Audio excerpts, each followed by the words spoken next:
알겠습니다. 갈래복합 01번 가에 나와 있는 송미인곡부터 갈게요. 일단 갈래복합에서는 여러분들이 꼭 먼저 기억해야 되는 건 갈래입니다. 갈래가 무엇이고 갈래가 가지고 있는 특징에 대해서 여러분들이 반드시 알고 있어야 갈래복합에서 가와 나를 비교할 때 여러분들이 능숙하게 비교가 가능하실 텐데, 우리가 처음 배울 이 송민국이라고 하는 작품의 갈래를 생각해 보시면 우리가 1월 달에 엄청 많이 했던 가사라고 하는 갈래고, 가사라고 하는 갈래에 대해서 1월 달에 많이 했으니까 별도로 정리하지 않을게요 하면 혼나겠죠? 알겠습니다. 이거 싫었네. 갈게요. 가사는요 어느 시대 때 만들어진 거냐면 조선시대 때 3사 또는 4사조의 음수율과 사음보를 바탕으로 창작된 우리나라 정형 시를 가사라고 설명을 하죠. 정형시라고 하는 글자는 형식이 정해져 있는 시다라고 말하는 게 정형시가 될 거고요. 이 가사라고 하는 건 시조와 음수율이나 음보율적인 측면에서 비슷한 성격을 가지고 있다라고 말씀드렸기 때문에 크게 어렵진 않으실 겁니다. 이러한 가사의 특징을 생각해 보시면 가사는 운문과 산문의 중간 형태다라고 하는 말을 굉장히 많이 보실 텐데, 운문이라고 하는 것에서 이 운이라고 하는 글자가 운율이라고 하는 건 알고 계실 겁니다. 그럼 결국 운율 같은 말, 리듬감이 느껴지는 것을 운문이라고 하니까 시와 같은 갈래가 운문이 될 겁니다. 산문이라고 하는 것은 사건의 흐름 또는 이야기의 흐름을 가지고 있는 게 산문이거든요. 그래서 이 가사라고 하는 게 운문과 산문의 중간 형태라고 말하는 이유는 뭐냐면, 운율이 느껴지기도 하고 마치 소설처럼 서사구조가 나온다라고 하는 측면 때문에 운문과 산문의 중간 형태다라고 설명을 합니다. 이러한 가사는 3단 구성을 가지고 있고 횡수에 제한이 없어요. 그래서 정형시라고 해서 무조건 형식의 제약을 엄격하게 지켜야 된다라고 알고 있다 보면 행수에 제한이 없다라고 하는 말을 놓칠 수가 있기 때문에 행수에 제한이 없다라는 말까지 여러분들께서 알고 계셔야 되고요. 3단 구성이라고 나왔으니까 가사라고 하는 갈래는 서사, 분사, 결사의 형태를 취할 겁니다. 가사가 나오면 항상 생각해 봐야 되는 건 조선 전기에서 조선 후기로 넘어가는 과정을 생각해 보셔야 되고, 시조랑 비슷하게 맞물린다라고 보시면 됩니다. 조선 전기에는 당연히 유교적 가치관, 임금님에 대한 은혜, 군운이라고 하죠. 자연 친화와 같은 것들이 내용으로 담길 거고, 당연히 사대부들이 가사를 창작하는 창작층이자 향유층이 될 겁니다. 근데 전기에서 후기로 넘어가면서 역사적인 사건 뭐가 있었냐면, 임진왜란과 병자호란이라고 하는 역사적인 사건을 경험하다 보면 신분제도가 종료되기도 할 거고요. 서민의식이 신장하기도 될 거고요. 독자층이 확대된다라고 하는 특성도 가지고 있었죠. 그래서 조선 후기로 넘어가면 전쟁과 관련해서 전쟁가사라고 하는 것도 나오고요. 일상생활에 대해서 이야기하는 것도 나오는 등 굉장히 내용적인 측면이 다양해집니다. 그러면서 창작층도 기존에 비해서 확대되는 양상을 보일 거고요. 이 말고도 가사와 관련된 특성들이 굉장히 많이 있고 가사가 나올 때 여러분들이 항상 생각해야 되는 건 우리 고등학교 1학년 때 했던 거야. 시조와의 연관성. 시조와의 연관성 측면에서 나올 수 있는 부분이 이거였죠. 시조의 종장 부분에 영향을 받아서 만들어지는 것이 정격가사, 영향을 받지 않은 것을 우리 뭐라고 했냐면 변격가사라고 설명을 했습니다. 그래서 정격가사라고 하는 건 마지막 행 글자 수가 3543으로 고정되는 것을 정격가사라고 했고요. 고등학교 1학년 때 관동별곡 배우면서 처음으로 보셨을 겁니다. 변격가사라고 하는 건 시조 종장 부분에 영향을 받지 않고 마지막 행 글자 수가 고정되지 않는 것을 변격가사라고 설명을 합니다. 그래서 그 두 가지의 차이점은 알고 계시면 되고, 정격가사는 조선 전기, 변격가사는 조선 후기에 나오는 유형이라고 보시면 될 것 같아요. 이게 첫 번째 시조와의 연관성이었고, 두 번째 시조와의 연관성은 시조도 3장 구조를 나타내요. 초장, 중장, 종장. 마찬가지로 가사도 3단 구성을 띠면서 서사, 본사, 결사의 구조를 나타낸다라고 하는 게 시조와의 연관성 측면에서 나왔던 부분이고, 한 단계 더 들어가면 가사와 시조 이 두 가지 영역은 신라시대에 유행했던 향가가 영향을 미쳤다라고 하면서 고등학교 때 제망매가랑 시조랑 가사 세 가지를 묶어서 여러분들께서 1학년 때 배우셨을 겁니다. 신사고 교과서에서. 그렇기 때문에 학교에서 이 부분을 가지고 정격가사랑 변격가사를 말을 안 할 수 있어요. 왜? 이미 우린 고등학교 1학년 때 했으니까. 근데 이걸 정리하지 않고 계시면 시조와의 연관성 또는 향가와의 연관성 측면에서 밀릴 수가 있기 때문에 알고 계시면 되고, 설명하는 김에 조금만 더 설명을 드리면, 향가가 신라시대니까 향가가 먼저 나왔겠죠. 가사와 시조는 거의 조선시대 때부터 등장을 했으니까.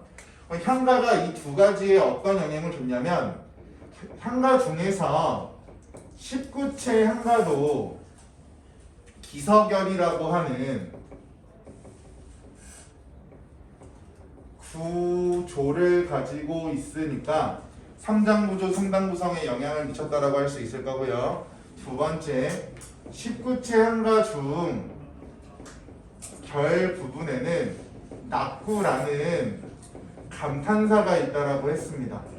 그래서 이 낙구라고 하는 감탄사가 시조의 종장 부분, 즉 종장의 첫 음보는 세 글자로 끝나야 된다라고 하는 부분에 영향을 주고, 얘가 가사로 영향을 줘서 정격가사랑 변격가사로 구분된다. 이렇게 해서 문학사를 고등학교 1학년 때 정리했었거든요. 거기까지 알고 계셔야 됩니다. 향가가 제일 먼저 나온 갈래예요. 그래서 시조와 가사와의 연관성을 물어볼 때 향가적인 측면까지 녹여내서 여러분들께 물어볼 수가 있어서 갈래는 이 정도만 정리하면 될 것 같아요. 더 할 것도 있지만 이 정도면 괜찮을 것 같습니다. 지연이 아프니까 지연 장난치지 마. 안채도 아프대. 아니 안채 좀 상대적으로 괜찮은 것 같은데? 지연이 아직까지도 아파 보이고. PT 받으면 건강해져. 대신 매일같이 힘들어.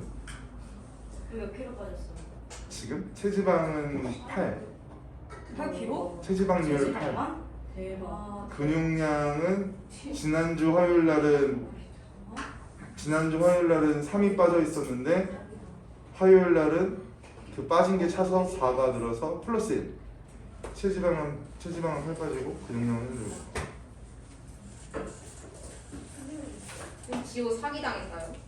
근데 17만 원 사기당했거든요. 녹화하고 있어가지고 너 사기한 거 애들 다 알아 그러면. 안녕. 나 사기당했어. 그치만 내일 40만 원 받을 거야. 아싸. 다들 밥 먹고 싶으면 나한테 연락해. 나 밥 먹고 싶은데. 그래요? 알겠습니다. 누구한테 보내? 여기 시험 범위 들어가는 애들한테? 남자애들도 있을 수 있어. 데이트 신청이야? 덕성여고 3학년 이지호 학생이다. 알겠습니다. 오늘 배울 작품이 3위인곡인데요. 여러분들이 아시는 것처럼 이 3위인곡은요 속편이고요. 가장 먼저 뭐가 나온 다음에 3위인곡이 나온 다음에 속편처럼 나온 게 속리인곡이라고 하는 작품이죠. 작가는 정철이라고 하는 작가로 동일합니다.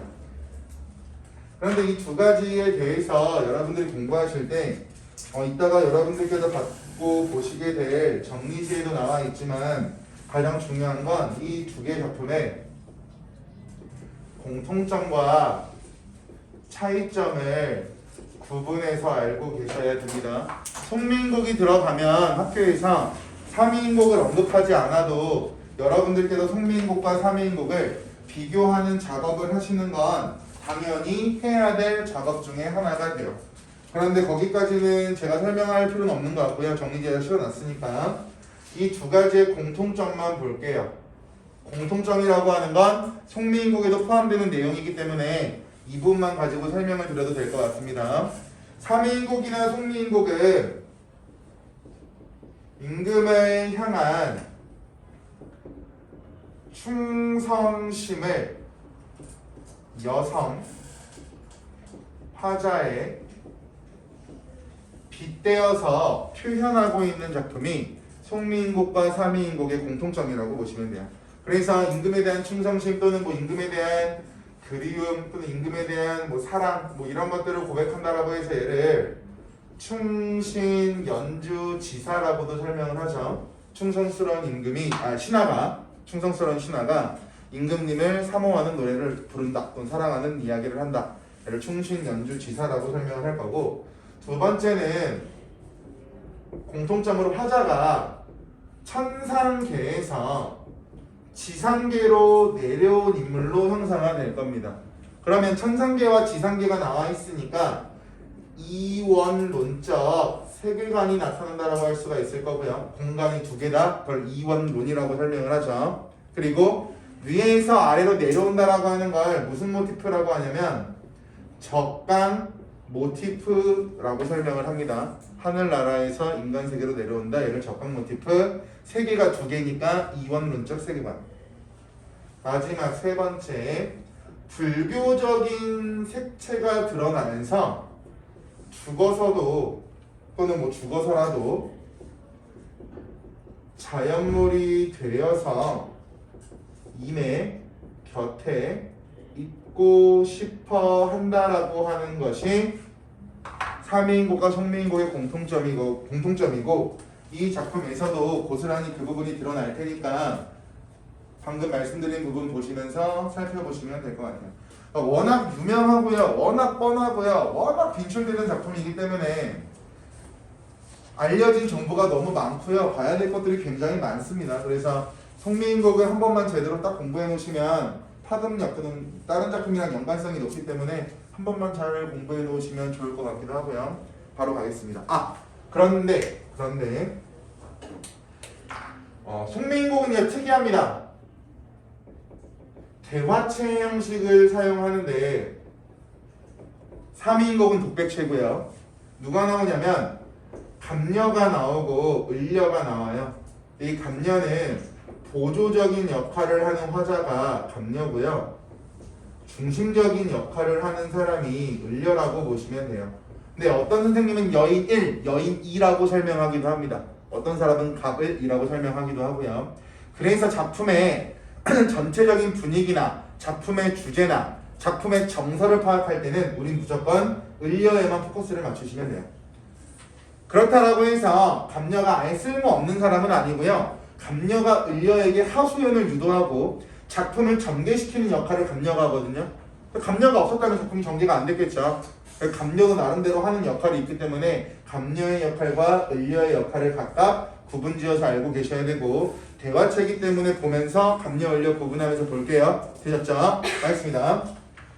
첫 번째 줄 옆에다가 감녀라고 적어보세요. 여인 1이 먼저 나옵니다. 보조적 위치의 화자. 저가는 앞에 감녀의 대사야. 저기 가는 저각시. 그럼 같이 동그라미 쳐보시면 감녀가 바라보는 각시니까 을녀가 되겠죠. 을녀가 중심적 화자라고 했고요. 저기 가는 저각시 본 적이 있는 것 같은데 천상대곡경을 네모 쳐보시면 천상계죠. 대놓고 천상이라고 나와 있어요. 천상계가 될 거야. 그럼 천상계라고 하면 신선들이 살고 있는 세계가 되잖아요. 그죠? 그래서 천상대곡경을 통해서 도교적인 색채가 드러난다라고 말하면 맞는 말입니다. 도교가 신선사상을 바탕으로 하고 있는 도교잖아요. 여기에는 유불선, 즉 유교, 불교, 도교 세 가지 색채가 다 녹아져 있는 작품이기 때문에 어느 부분을 통해서 불교적인 색채, 어느 부분 때문에 도교적인 색채, 어느 부분 때문에 유교적인 색채인지까지 여러분들이 알고 계셔야 돼요. 확인하시고 이어서 볼게요. 어찌하여 밑줄 이별하고, 그럼 천상백옥경을 이별했다라고 하는 건 백옥경, 즉 천상계에 있다가 지상계로 내려왔다가 될 거고요. 이별하였다라고 하는 건 을려의 상황이지 갑려의 상황은 아니겠죠, 그죠?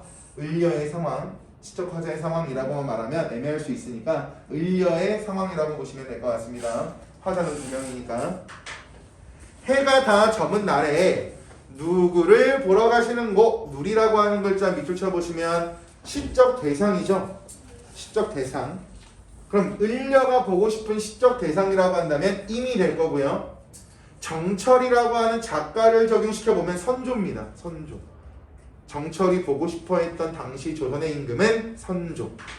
여성 화자로 본다면 단순하게 임이라고만 해석하시면 되거든요. 물어봤죠? 그랬더니 어와 그다가 을려. 갑려가 던졌고 을려가 이야기합니다. 너로구나. 너라고 하는 글자 동그라미 쳐보시면 여기서 말한 너는 그럼 누가 되는 거야 얘들아?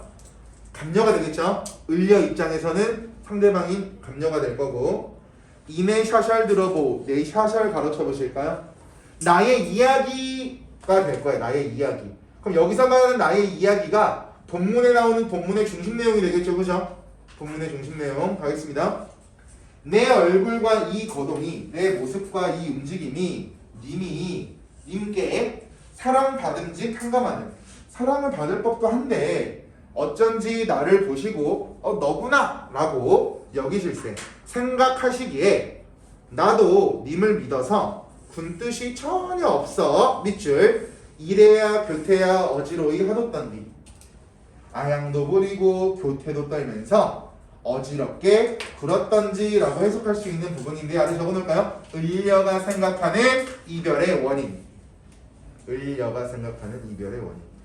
어떤 상황이냐면 이런 거예요. 만약에 도화가 을려고요, 서영이가 임이라고 보세요. 도화가 서영이를 딱 반갔는데 서영이 표정을 봤더니 서영이가 도화를 반기는 것 같은 표정을 보였어. 도화가 서영이가 나 좋아하네, 가서 애교 좀 부려야겠다. 도화가 막 서영이한테 가가지고 아양도 부리고 애교도 부리고 교태도 부렸어. 그랬더니 뒤에 볼게요. 반기시는 낯빛이, 즉 반기시는 얼굴빛이 예전과 어찌 다르신가. 즉 도화의 입장에선 서영이 표정 보고 나 좋아하네, 달려가서 막 애교 부리고 난리 쳤더니 서영이 표정이 썩었대요. 그렇기 때문에 내가 아양을 부리고 교태를 부리고 어지럽게 굴었던 게 이별의 원인인 것 같아 라고 생각하고 있다라고 보시면 되겠죠. 이어서 가겠습니다. 누워 생각하고 일어나서 앉아 생각하니 내 몸이 지은 죄 산같이 쌓여있으니 같이 밑줄 지규법이죠. 지규법 1번 지규법 2번. 어떤 선생님은 이렇게도 말씀들을 하실 수 있어요. 죄라고 하는 건 추상적인데 산같이 쌓여있다라고 말하면 구체화시키고 있다라고 해서 추상적 관념의 구체화라고 설명하시는 분도 계시는데 이건 학교별로 좀 다르거든요. 확인을 한번 해보셔야 됩니다. 지규법이 쓰였기 때문에 네? 그거 뭐 안 했어요? 그럼 뭐 안 해도 돼요. 그러니까 학교별로 두 가지를 다뤄요. 내가 지은 죄가 산같이 쌓여있다, 비유적 표현을 사용했다, 지규법을 사용했다라고 말씀하시는 분도 계시고요. 그와 더불어서 죄라고 하는 건 추상적인데 산같이 쌓여있다라고 구체화시켰어 라고 해서 추상적 관념의 구체화로 풀어내시는 분도 계시다고요. 학교별로 다릅니다. 두 가지에 대한 정보를 옆에서 말씀드린 거고. 하늘이라 원망하며 사람이라 허물하 사람을 탓하겠는가. 서러워 풀어내니 밑줄 서러워서 풀어내니 조물의 탓이로다. 즉 내가 너무 서러워서 생각해보니까 조물주의 탓이로다 라고 나와 있는데 그 부분을 보실 때는 표면적으로 드러나는 표면상의 의미와 이면상의 의미를 구별해서 보셔야 됩니다.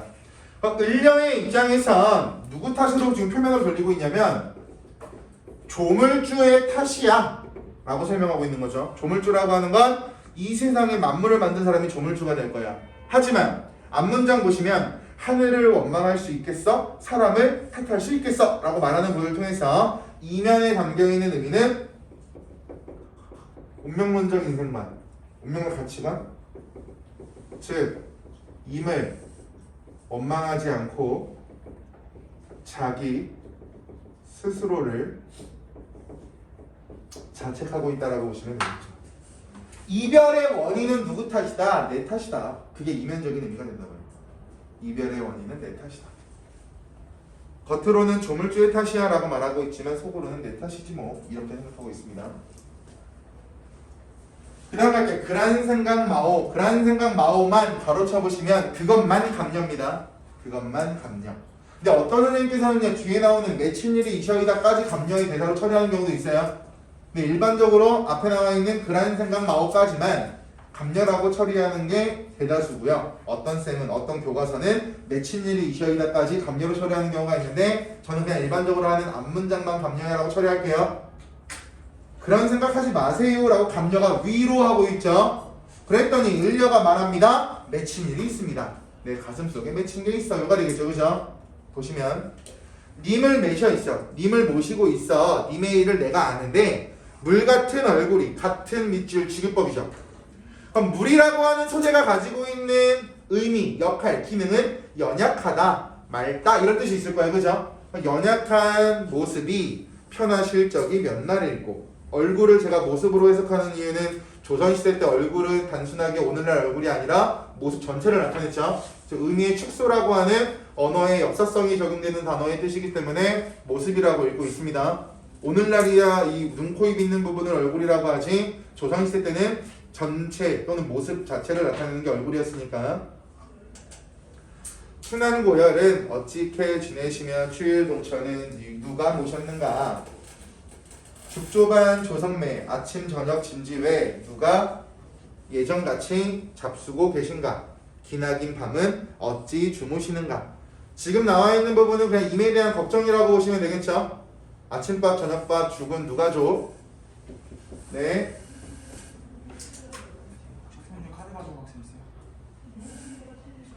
가을 겨울은 누가 모실 거야?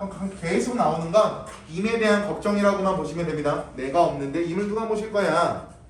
님다이 님에게 소식을 아무려나 아자하니 소식을 알고자 하니 오늘도 거의로다. 오늘도 거의 다 지났구나. 내일이나 사람이 올까? 그럼 여기서 말하는 사람은 임의 소식을 전해줄 사람이 되겠죠. 우체국 아저씨와 같은 개념. 쿠팡맨 이렇게 보시면 되겠죠. 오늘도 거의 지났네. 내일이나 택배 아저씨가 올까? 뭐 이런 개념이라고 보시면 돼요. 간단하게. 내 마음 둘 데 없다. 여기 밑줄. 내 마음 둘 데 없다. 어디로로 가잔 말고 밑줄. 그럼 잘 봐. 나의 마음을 둘 곳이 없어. 나 어떻게 살아가? 라고 하는 부분이 될 테니까 화자의 내적 갈등 또는 화자의 심리적인 방황이라고 보시면 되겠죠. 화자의 심리적인 방황. 마음의 안식처가 없어진 거죠. 사랑하는 사람이 없어졌기 때문에. 엄청 힘들었겠죠. 그러면 임의 소식을 조금이라도 알고 싶으니까 화자 노력을 하겠죠. 보겠습니다. 잡거니 밀거니 높은 매에 올라가니 매 동그라미. 그럼 높은 산에 올라가면 님이 계신 곳이 보이지 않을까라고 해서 올라가는 공간이 산이니까 1번 소망 성취의 공간이 될 거고 화자가 원하는 것, 화자가 바라는 것을 성취하기 위한 공간이 산, 즉 매가 될 거고 2번 임에게 다가가기 위한 화자의 노력이 되겠죠. 가만히 심리적인 방황을 느낀다라고 해서 안주하고 있는 것이 아니라 임에게 다가가기 위해서 높은 산에 올라갔대요.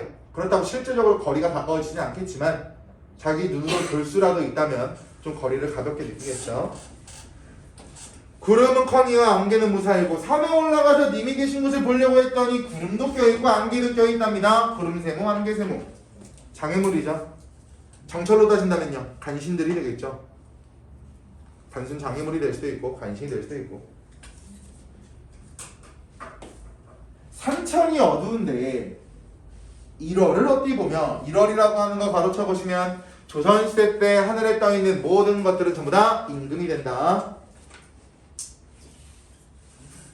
지척, 거리를 모르거든 천리를 바라보랴. 천리 가로쳐 보시면 여기서 말하는 천리는 임과 화자의 물리적인 거리가 아니라 정서적인 거리입니다. 정서적인 거리. 가까운 거리도 모르는데 어떻게 천리를 보겠어. 임과 화자 사이에 느끼는 정서적 거리감. 차라리 물가에 가서 물가 동그라미 쳐볼까요? 산에 갔는데 이도저도 성공 못했죠. 그러니까 물가로 갑니다. 물가에 가서 백길이나 보려고 하니 즉 새로운 방법을 모색하고 있고요. 여기 나와 있는 물가라고 하는 것도 아까 봤던 산과 동일한 역할과 기능을 하겠네요. 그랬더니 바람세모 물결세모 이제 배를 보고 싶었는데 바람도 불고 물결도 불어서 문제가 있대요. 사공은 어디 가고 빈배만 걸렸는 거 빈배네모. 심지어 배 주인도 없대요. 그럼 배만 덩그러니 놓여있겠죠, 그죠?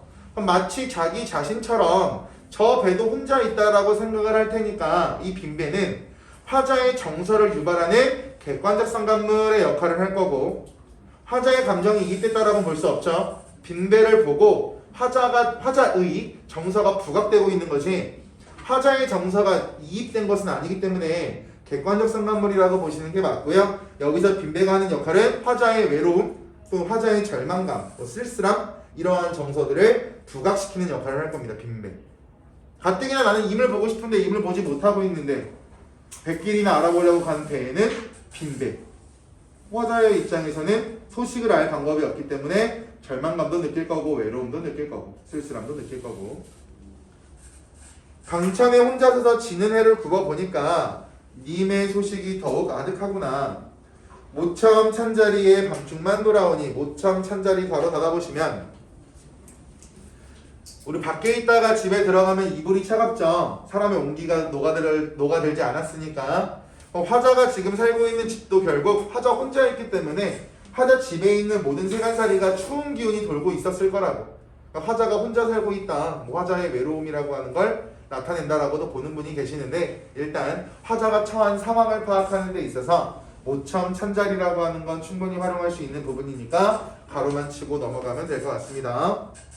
밤중만 돌아오니 밤벽청등 방 한가운데 푸른 등불은 누구를 위해서 밝았는고.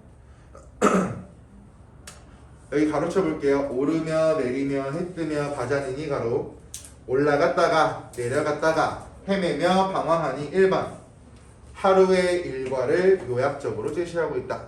산에도 갔고 바다도 갔다라고 하는 것을 지금 한 행으로 바로 처리해버리고 있죠. 요약적 제시. 2번 헤매며 방황하니라고 했으니까 2번 임을 만날 방법이 없어서 방황하고 있는 화자의 모습이 되겠죠. 임을 만날 방법이 없어서 방황하는 화자의 모습.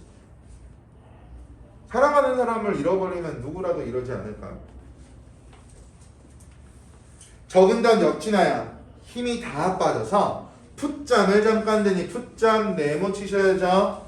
잠이라고 하는 건 현실에서 내가 이루지 못한 것을 이루게 해주는 수단이 잠이 될 수 있다고 했지만 이 잠이라고 하는 건 일시적이라고 했죠. 영구적으로 무언가를 해결해 줄 수 있는 것은 아니야. 하지만 여기서의 풋잠을 잠으로 통해서 꿈속에서 누굴 만나요? 임을 잠깐이라도 만나니까 화자의 소망을 이루게 해주는 공간이다라고 말하면 일정 부분 맞아 떨어지겠죠. 뒤에서 볼게요. 정성이 지극해서 꿈의 임을 보니 꾼 동그라미 쳐보실까요? 즉 임과의 만남을 가능하게 하는 매개체. 임과의 만남을 가능하게 하는 매개체인 꿈이 나왔죠. 꿈속에서 진짜 오랜만에 임을 봤는데 옷 같은 얼굴이 주기법이죠. 옥처럼 이뻤던 얼굴이 반이나 늙었다. 마음에 먹은 말씀, 즉 마음에 먹고 있는 말씀이라고 하면 나 너 사랑해, 나 너 보고 싶었어, 너 어떻게 지냈어? 이런 말들이 되겠죠, 그죠? 실컷 말하고 싶었지만 눈물이 바라나니 말씀인들 어이하며 막상 임을 만나니까 눈물이 너무 많이 흘러서 아무 말도 못했대요. 말문이 막힌 거죠, 눈물 때문에. 정을 못다하여 모기조차 메어오니 갑자기 나온다. 세목 오전된 개성. 방정 맞은 닭 울음소리라고 해석을 하는데 여러분들이 잠을 자고 있을 때 밖에 닭이 꼬끼오라고 울면 여러분들이 잠에서 깨어나겠죠, 그죠? 더 자고 싶은데 다른 대상 때문에 내가 잠을 깨는 상황이 발생했다면 나의 잠을 깨는 대상은 부정적일 수밖에 없을 거라고요. 그래서 세모가 될 거고, 이 오전된 개성은요, 뭐 잠을 깨운다 또는 임과의 만남을 방해하고 있다라고도 볼 수 있겠죠. 임과의 만남이 실제로 만난다라고 하는 게 리미트가 걸려있지 않고 단순하게 임과의 만남을 방해하고 있다라고 말하면 맞는 말이 될 거 아니에요. 꿈에서 만나는 것도 만나는 건 만나는 거니까. 어와 허사로 나 헛된 일이구나. 이 님이 어디 간 것인가? 결에, 잠결에 라고 해석하시면 돼요. 결이라고 하는 글자 앞에 잠이라고 적어놓으셔도 되고요. 꿈이라고 적어놔도 돼요. 뭐 꿈결에 또는 잠결에. 잠결에 일어나 앉아서 창문을 열고 바라보니까 여기 가로쳐보자. 어여쁜 그림자. 그림자가 불쌍하대요. 그림자가 불쌍하게 생겼다라고 하는 부분이 될 텐데 1번 화자의 외로움이 강조된다라고도 볼 수 있을 거고요. 2번 객관적 상관물이 되겠죠. 객관적 상관물. 그런데 이걸 가지고 객관적 상관물이라고 보는 사람도 있고 아니라고 하는 사람도 있고 또 그림자가 불쌍하다라고 하는 건 화자가 자기 자신을 불쌍하다고 생각해서야 라고 해서 감정이입으로 설명하시는 분도 계시고 중구난방입니다. 이 부분은요. 그래서 문제 풀고 학교에서 수업 들은 내용 바탕으로 최종적으로 정리하시는 게 깔끔합니다. 학교 선생님별로 스타일이 너무 달라서 말씀을 다 드렸어요. 차라리 시어디어 여기부터가 불교가 나와요. 차라리 죽어서 나궐이나 되어이셔 나궐레모 나궐이라고 하는 건 을려가 죽어서 되고 싶은 것이 나궐이죠. 그럼 나궐이라고 하는 건 하늘에 있는 달을 말해요. 그럼 하늘에 있는 달은요 임에게 다가갈 수 없고 멀리서 비춰주는 대상이 되겠죠. 그죠? 그러니까 인과와 접촉할 수 있는 가능성은 없기 때문에 이 나궐은 간접적일 거고요. 그죠? 아침이 되면 이 달은 어떻게 돼요? 사라지게 될 테니까 임시적이겠죠. 일시적. 일시적이라는 말이 더 정확하겠네요. 일시적, 소극적, 간접적. 나궐이나 돼서 님 계신 창에 반드시 비추겠다 라고 말하는 건 나는 죽어서라도 자연물이 되어서 임의 곁에 있고 임의 곁에 있을게가 되겠죠. 됐어요? 임의 곁에 있을게. 그랬더니만 각신님 앞에 적어놔 감녀. 다시 감녀로 갑니다. 마지막 행만 감녀. 각신님 달은 물론이거니와 여기는 뭐 구준비. 구준비라고 하는 건 하늘에서 미친 듯이 쏟아져 내리는 비가 구준비입니다. 우리 여름에 장마철이나 소나기 엄청 내리면 우산 쓰고 있어도 비 때문에 옷이 다 젖죠. 그죠? 그럼 잘 보세요. 도화가 서영이한테 차이고 도화가 죽어서 구준비가 돼서 하늘에서 내린다면 서영이의 입장에서는 우산을 써도 서영이 옷을 적시겠죠. 그죠? 그럼 그 비가 된 도화는 서영이랑 같이 붙어 있겠네요. 계속. 그죠? 그럼 나궐에 비해서 구준비는요 적극적이 될 거고요. 그죠? 직접적이 될 거고요. 우리 옷 젖으면 마르는 시간이 좀 오래 걸리죠. 그죠? 그럼 나궐에 비해 상대적으로 지속적이다라고 하는 성격을 가지고 있겠죠. 적극적, 직접적, 지속적. 구준비나 대조셔라고 말하면서 감녀가 마지막에 제안을 하면서 끝납니다. 이게 송민국이라고 보시면 되고 마지막 행 글자 수 볼까요? 마지막 행 글자 수 3. 6이긴 하는데 3543이라고 했잖아요. 그 5라고 하는 숫자가 4가 되는 경우도 있고 6이 되는 경우도 있어요. 플러스 마이너스 오차범위 1 정도는 허용해 주고요. 그 다음에 구준비나 4, 대소셔 3이죠. 마지막 행 글자 수가 3643 또는 3543으로 고정되고 있다라고 하는 건 시조의 종장 부분에 영향을 받아서 만들어진 정격가사다라고 설명할 수가 있겠죠. 조선 전기가사니까 정격가사인 거예요. 그렇게 생각하시면 돼요. 근데 정격가사가 여기서 한번 나와서 여기서 설명을 드려야 될 것 같아서 말씀을 드렸습니다. 되셨죠? 그 다음 작품 갈게요. 장호사. 서영아 몇 시야 시계로? 38분. 오케이. 39분. 이거 왜 이래? 근데 영상을 좀 중간에 끊었다가 다시 해요. 아니요? 그냥 올릴 건데요? 쉬는 시간 줘요? 아 그땐 끊어야죠. 뭐야. 잠옷. 이렇게 장호사. 뭐야? 이 작품의 갈래는 시조입니다. 시조. 근데 아까 봤던 가사랑 일맥상통하는 부분이 많기 때문에 제가 구체적으로 설명하진 않을게요. 여기 무슨 내용이 나오냐면 돌아가신 어머니에 대한 또는 어머님에 대한 간절한 사모의 절이 나와요. 그러니까 엄마가 죽어가지고 엄마를 생각하면서 그리움을 느끼고 슬픔을 느끼는 작품이 사모입니다. 그러니까 있을 때 잘하라는 말이 맞는 말이죠.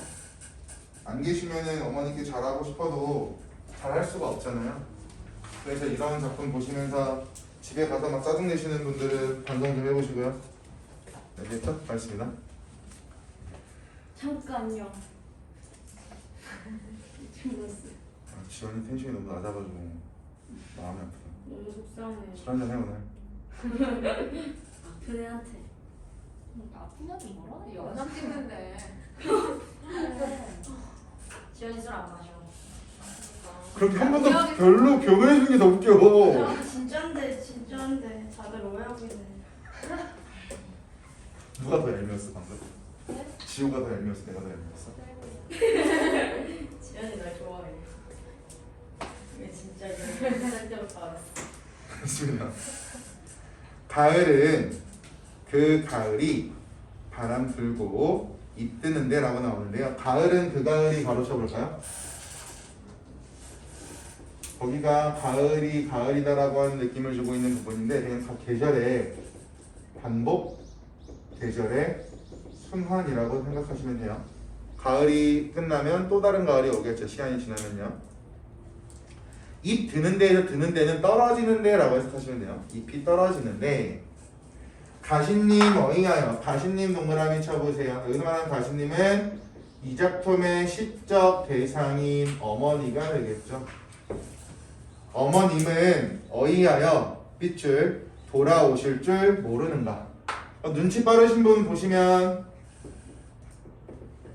초장과 중장에는 자연과 인간의 대비가 나와 있죠. 자연은 돌고 도니까 지나가면 어차피 기다리면 또 온다라고 하는 느낌이 될 거고, 인간은 돌아오지 않는다니까 자연과 인간의 대비 또는 대조적인 모습을 바탕으로 임에 대한 그리움을 표현하고 있을 거고요.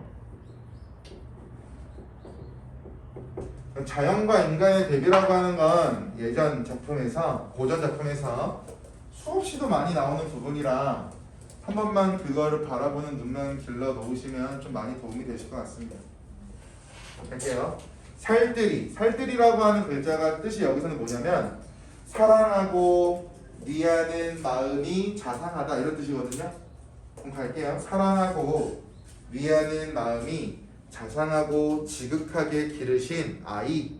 여기서 말하는 아이라고 하는 건 화자 자기 자신을 불러서 말하는 거라고 보시면 돼요. 아이, 화자 자기 자신. 오품준줄 아소서. 그 다음 갈게요. 푸른 배에 볼리 보고 나은 얼굴 정만 여겨서. 하루도 12시라고 하는 건 하루 종일이 되겠죠? 하루 종일. 하루 종일 곧 어떨까 하시더니 밤송인 쭈구령 일체에 그저 달래삽니다. 즉 자식 걱정만 하고요. 항상 자식 걱정만 하고 어머니는 힘들게 살아가시는구나 이런 식으로만 알고 계시면 돼요. 자주 나오는 부분이 아니어서 그냥 가볍게 봤습니다. 아래 갈게요. G.O.D의 어머니께라는 노래 아세요? 어머니는 짜증나. 그 노래가 여기도 비슷하게 나오는 부분이 있거든요. 하겠습니다. 바릿밥 남 주시고, 남이라고 하는 글자 동그라미 쳐볼까요? 자식. 즉 따뜻한 밥은 자식을 주시고 잡숫느니, 잡수시는 건 찬 것이며 어머니의 희생적인 사랑이 되겠죠. 자식에게는 따뜻한 밥을 주고요, 어머니는 찬밥을 드신답니다. 어머니의 희생적인 사랑. 또 두둑히 다 입히고, 두둑히 다 입힌다라고 하는 건 따뜻하게 입힌다라고 하는 말과 일맥상통하겠죠, 그죠? 따뜻하게 다 입히시고 끊어 겨울이라 얇은 옷을, 어머니는 얇은 옷을 입었대요. 즉 자식들에게는 따뜻한 옷을 다 입히고 어머니는 간단하게 보면 반팔 입고 계신 거죠. 그러니까 이것도 마찬가지 어머니의 희생적인 사랑이 될 거고. 이렇게 어머니께서 자식들을 위해 희생적인 사랑을 보이시고 헌신하는 태도를 보이셨는데 결국 아래 볼게요. 솜치마 좋다 하시더니 어머니께서 솜치마가 좋다고 하나를 장롱에 넣어놨대요. 좋은 데 입고 가시려고요. 솜치마 좋다고 하더니 보공되고 말어라. 밑줄 쳐보시면 송치마 좋다시더니 보공되고 말어라. 보공이라고 하는 건 관에다가 누군가가 죽었을 때 같이 묻는 물건이 보공이거든요. 그러니까 어머니께서 송치마를 아끼고 계시다가 어머니가 관에 들어가실 때 같이 묻었다가 되겠죠, 그죠? 그럼 어머니는 송치마를 입은 거야, 입지 못한 거야? 입지 못하고 죽어서 그냥 같이 가져간 개념이 될 거예요, 그죠? 마지막 이 부분은요, 어머니에 대한 슬픔과 안타까움이 느껴지는 구절이 되겠죠? 어머니의 슬픔과 안타까움. 나머지는 쉬었다가 하겠습니다.